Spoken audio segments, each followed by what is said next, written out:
areas like Ridge Manor have raised concerns about road conditions and county attention. What is your position on infrastructure distribution across county districts, and what specific road projects would you prioritize? Okay, so as going out into the communities, including Ridge Manor, I have a couple of things that are like top priority for each person that I talk to, and pretty much it's all the same. Roads are a big, huge issue in the county. Everybody feels it, everybody sees it. I've sat down with the county administrator, he gave it a D.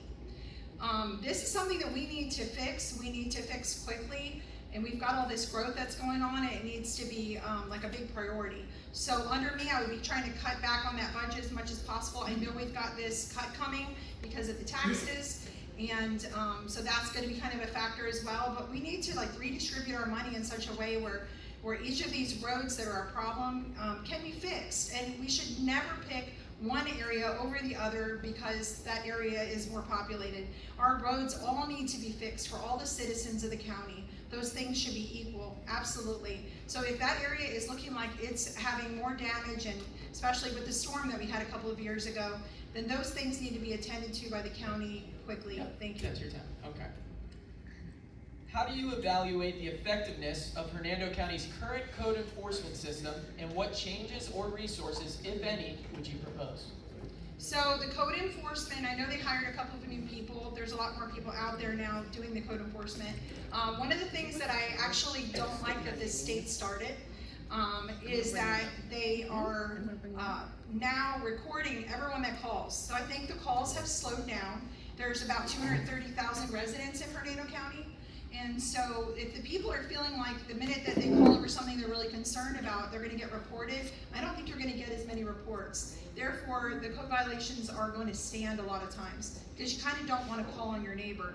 So I don't think it's necessarily that the code enforcement isn't doing their job. I think that with the limited number of people and the amount of residents we have, it's more about that. So I would actually like to see that go, so that if somebody really sees that there's a problem, they're able to report it. Obviously, I think they did that because they wanted to slow down on the people that are consistently and constantly calling just to annoy, their neighbor because they don't like them or something.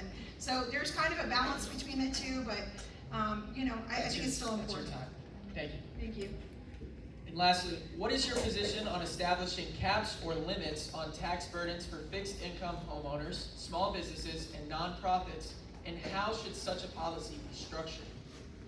That's a really good question. I'm going to start with businesses. So, let's start with homeowners. So one of the things that I would like to see with the taxes, we don't know whether this tax bill is going to go through or not. Well, actually, it's an amendment, but in November. And if that doesn't go through, one of the things I'd like to see is anybody 65 and over, I would like to push toward the state, the people that I know in the state, and say, hey, we need to try to change this. I'd like to see 65 and over have no homestead tax paid at all. The next one would have been the businesses. I think businesses are struggling. I think we need to get rid of red tape as much as possible. Try to help them along in the county with any of the permitting or anything that they need, because our people that are in these businesses are providing jobs to the community, and it's really important that we support them. And I'm sorry, what was the third? Real quick. 11 seconds, the county. The third part was, how should such a policy be structured? I kind of got to that, to the policy being structured, but I think we really need to make sure we're trying to support our small businesses, trying to support our seniors, and those that are struggling. Thank you. Thank you. And then now we will take your 2-minute closing statement. All right, thank you. Today you've had an opportunity to hear a little bit about my plan for Hernando County. You've heard my concerns, which are your concerns as well. I'm ready to stand up and fight to protect you, your families, and your businesses. I have spoken from my heart about my desire to serve you. I'm not doing this for the money. I'm not doing this for the glory. I'm running because I have a fire inside of me to be your voice and make this a better Hernando County for all of us. I'm not saying it will be easy, but I will work hard every day for you. This is my home too, and I will do everything I can to protect it for you and for generations to come. I want you to think about something. Today we're facing many challenges, as you've heard throughout this forum. The truth is that just like COVID in 2020, we do not know what new and unexpected challenges tomorrow will bring. But I want you to know this: as your county commissioner, we will face whatever comes our way together, by speaking together. You will always be able to count on me to bring strong leadership, protect you, your values, your freedoms, and your future. I see you and I hear you, and I am ready to serve. I would be honored to earn your vote on August 18th. Again, I am Catherine Mirren. I'm running for Hernando County Commission District 2. God bless you, and God bless Hernando County. Thank you. We can have our fourth candidate come to the podium, please, and then begin with your 3-minute statement.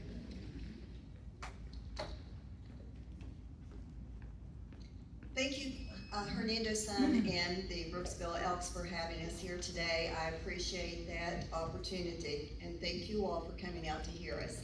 For years, I have worked alongside residents, small businesses, community volunteers, organizations, and county government to strengthen Hernando County. I've attended more than 60 Board of County Commissioner meetings, planning and zoning, Port Authority, budget meetings, and I've advocated for citizens' property rights in Hernando Beach for more than 10 years. I've coordinated a vision plan with the Hernando Beach community for consideration for future land use, and so I'm ready to hit the ground running. I've seen the strengths and the weaknesses in our county government over the past 12 years. My volunteer work over the past 4 years includes being a member of the Hernando County Arts Council as the vice chair and also as advocacy outreach chair. I have been a member of the Tourism Council. I'm a member of Congressman Bill Aracas' advisory council, and he has also endorsed me.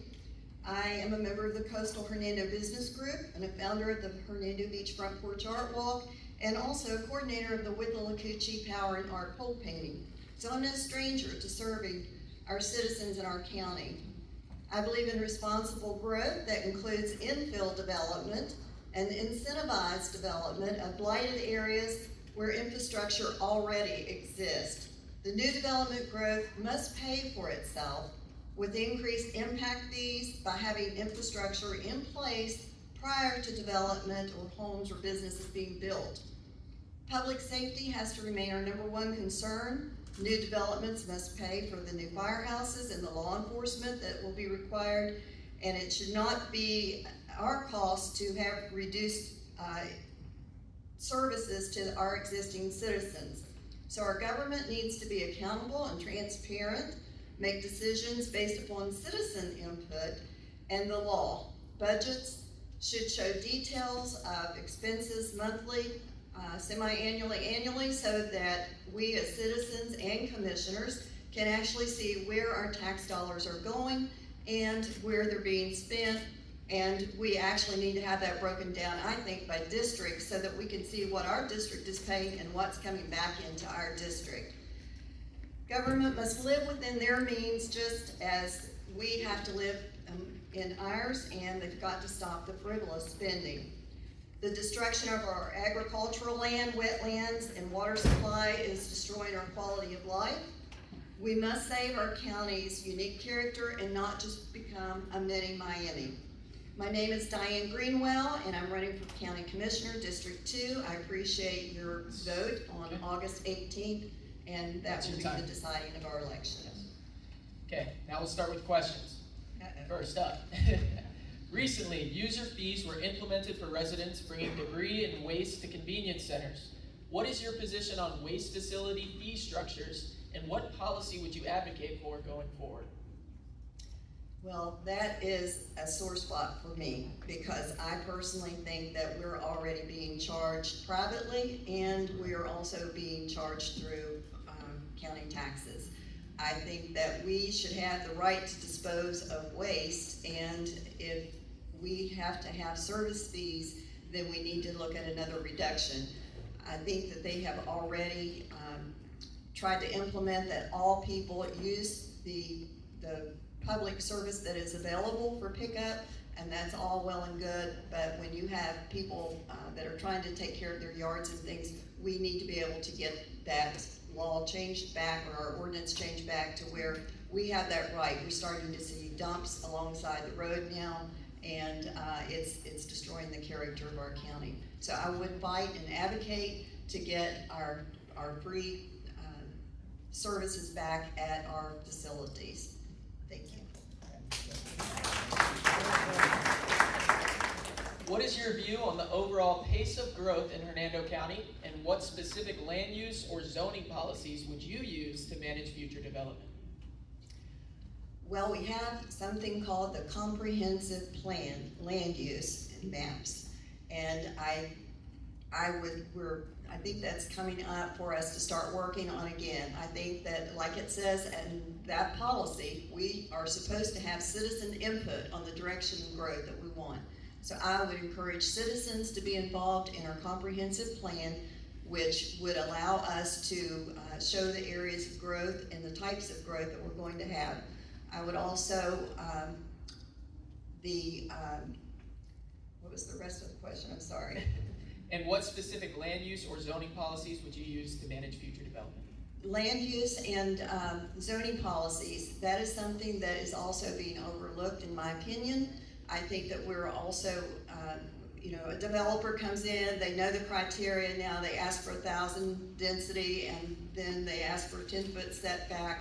So the county says, okay, reduce it down to 800 and give us 15 foot and we'll pass it. So I think that we need to really be careful of what the zoning is. That's your time. Thank you. And lastly, what is your evaluation of the county's current building and business permitting process? And what concrete steps would you take to streamline procedures while maintaining safety standards? Well, I believe, first of all, a lot of the permitting process needs to be done away with because, and I know that they've been working on that, but I think there is more there that needs to be eliminated, and that would speed up the process. It's my understanding that they are trying to convert to a new system right now, and that has slowed the process down even more. But more troubling is that I'm hearing that the developers are getting their permit processes faster than what homeowners are getting their permit processes. And I think that's reversed. We need to either have two separate zoning people to handle business and development versus homeowners. But I think that we've got to look at trying to get the new process in place and expedite it, and then do away with a lot of the permitting process that is just not necessary. Thank you. And then now we'll take your 2-minute closing statement. I'm a conservative spender on my campaign, and I'll be conservative on your tax dollars. My campaign is self-funded along with your support. You won't receive a flyer in your mailbox from me. I'm not spending $10,000 to $30,000 on flyers to go in a trash can. I believe too much money is being spent on campaigns, making it difficult for common good citizens to be able to buy for seats. I don't take PAC money, large corporation contributions, developers, or special interest group contributions. If you support me, I ask that you just take my flyers, yard signs, badges, and share them with your neighbors, friends, and family, and help me spread the word about my campaign. My education includes an associate degree in applied science, more than 30 years of diversified work experience, including a prior Series 6 and 7 general securities license, cutting $2 million in 1 year from one of my company's budgets, purchasing grants, administering government contracts, managing 25 employees, and working with 60 sales reps. Thank you. Thank you, candidates. Now leave the stage.